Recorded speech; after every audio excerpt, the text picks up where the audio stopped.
Good morning. Today, I want to talk about the transformation Donald Trump is taking the world through with respect to economics.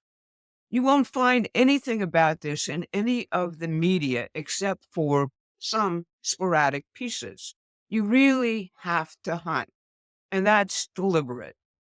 The minions of the modern British financial empire are trying to talk the population into a panic, crashing the overblown stock market bubble and hoping to create a depression or a recession, which they can blame on Trump and create the conditions for his defeat in the 2026 midterms. Trump, on the other hand, is building a new and resilient economy where the best talents of our population are organized in great national missions once again to build, where creativity and productivity reign. Our ability to communicate what he is doing and mobilize people behind it right now will be the difference between our success or failure as a nation.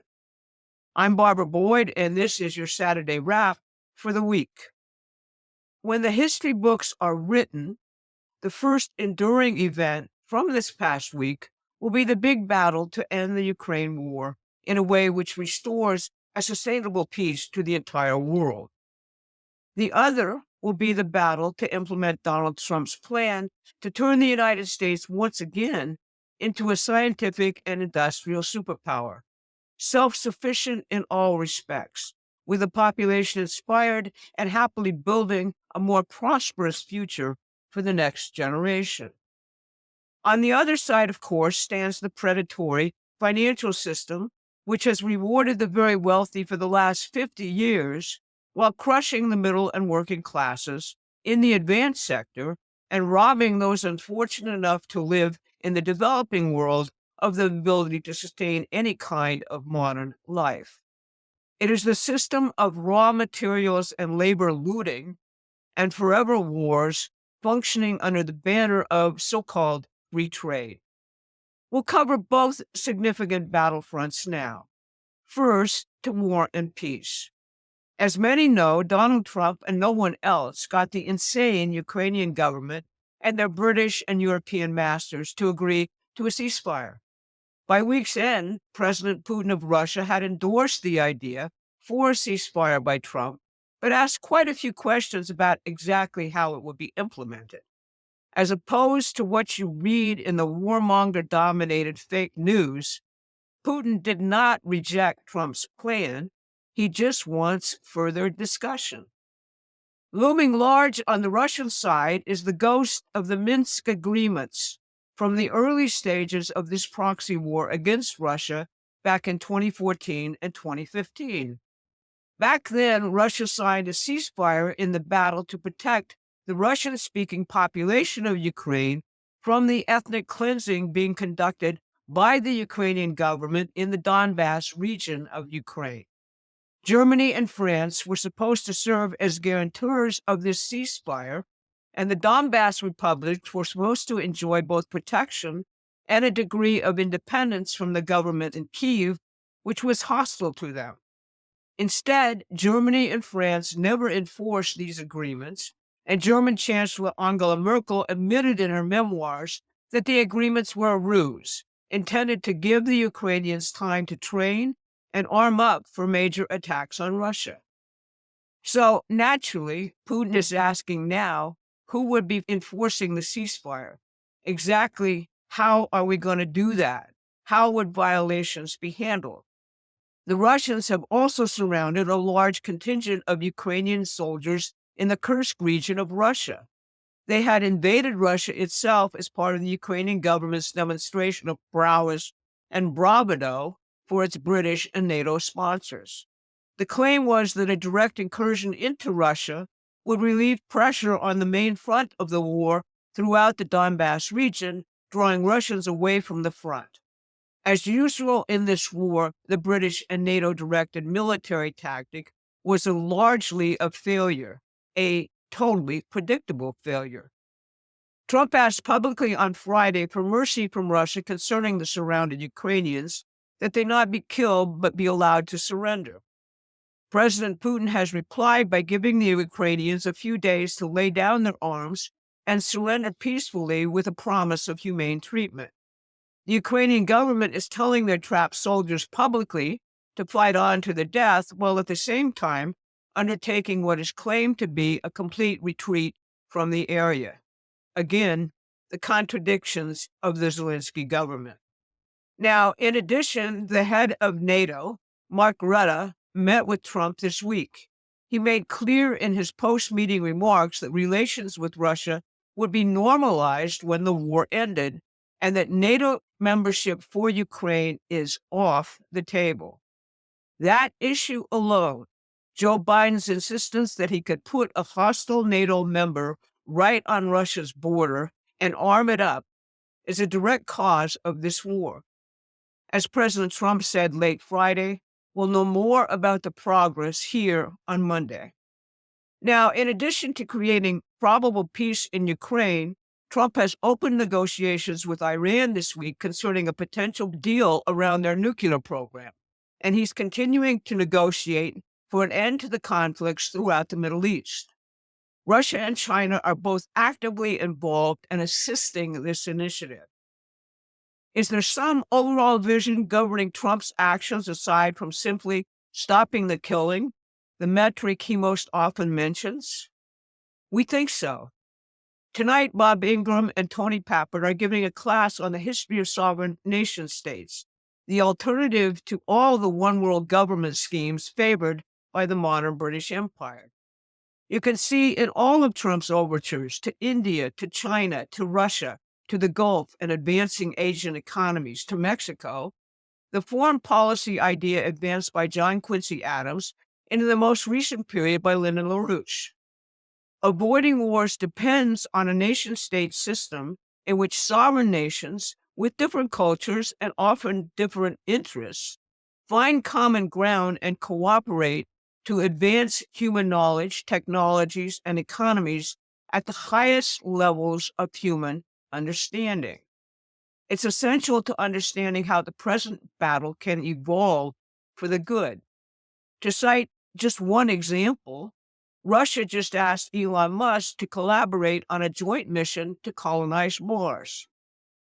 Now, let's talk about what I'm calling Trump's physical economy offensive. J.D. Vance went to Bay City, Michigan on Friday and gave a speech which I think summarizes the present economic battlefront superbly. It's very clear that virtually every corporate media outfit has one big lie talking point. Trump is destabilizing things. He is erratic and incompetent. His actions will cause a recession or worse.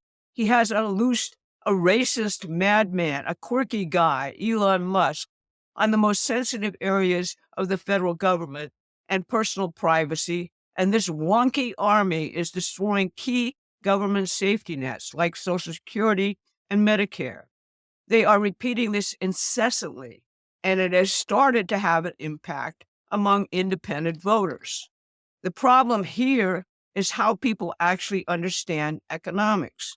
You get the stock market metrics, dialed into you and boiled into you every single day. You'd like to see an actual accounting instead of the actual state of the physical economy. We're going to work on that. Since what Trump is actually doing and the actual state of the economy are not covered, it increases the anxiety of a population still suffering from the effects of Joe Biden's economy, which was teetering on the brink of collapse when Trump took over. That does not even take into account the impact of all the terrorist actions being directed at Musk and Tesla by such outfits as Indivisible and Antifa, both of which are funded by, of course, George Soros and the Swiss oligarch Hans-Georg Wyss. Vance's speech at Vantage Plastics in Bay City, Michigan, was called The Great American Comeback. You should watch the whole thing, as it will give you valuable material for educating your friends and family as to what exactly is going on.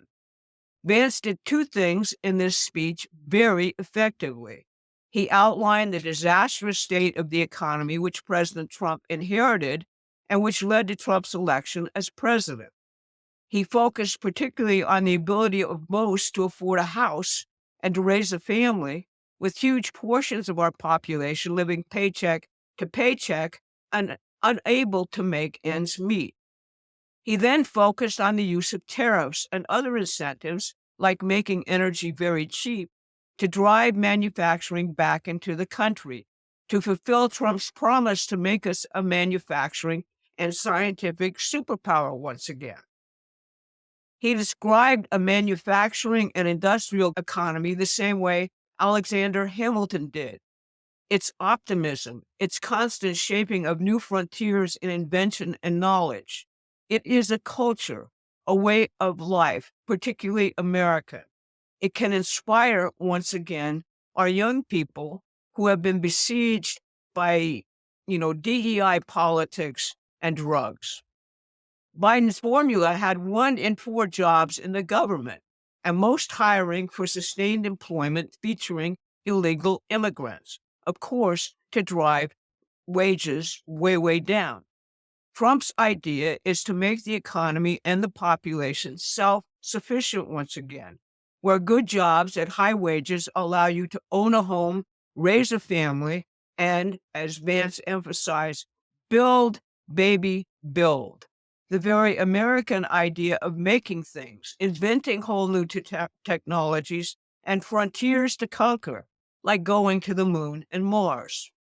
Since tariffs are the primary boogeyman being invoked by Wall Street and the crazed Democrats to scare people, we have to have good resources in our toolkit to show people why they work so fantastically from our founding forward, with Alexander Hamilton using them to revive the economy after the revolution, and almost a continuous stream of income and invention resulting in our United States. Bob Ingram's class on this topic and his entire series of classes about William McKinley, Trump's favorite president, are on the Promethean Action website. There are other posts about this on the Promethean Action website also. We have to repeatedly demonstrate for people the rotten economy we're trying to fix and the principles which will work to fix it. Reduce the debt through productivity and end the reign of the financial predators, just like J.D. Vance explained in his speech. Our organizers are finding that all over the country, education about the real physical economy as opposed to the money economy and Wall Street is being taken up by people you wouldn't even expect. Excited debates about how to best upskill and excite the imaginations of our young people for the good and fulfilling jobs Trump is determined to create are taking place even among suburban Republican women. Now, there are lots of other aspects to the economic revival and restructuring of the international financial system, which can't be covered in this short report. We're going to be following them up.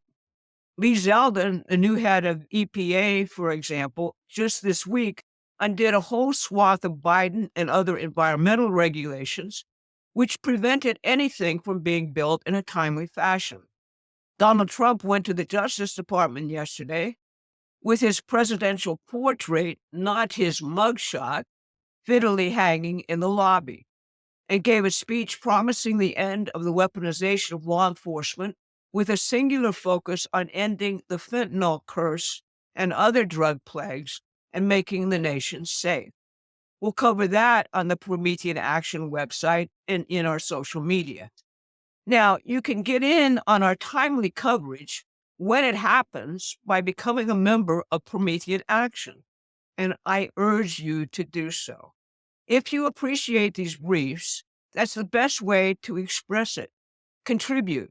Help us keep this campaign going. It's so much fun. Again, tune in. We're reshaping the nation for the good. It's the most exciting time in our lifetimes. I'll see you again on Monday. Thanks for watching. Please take a moment and subscribe to our free newsletter at prometheanaction.com.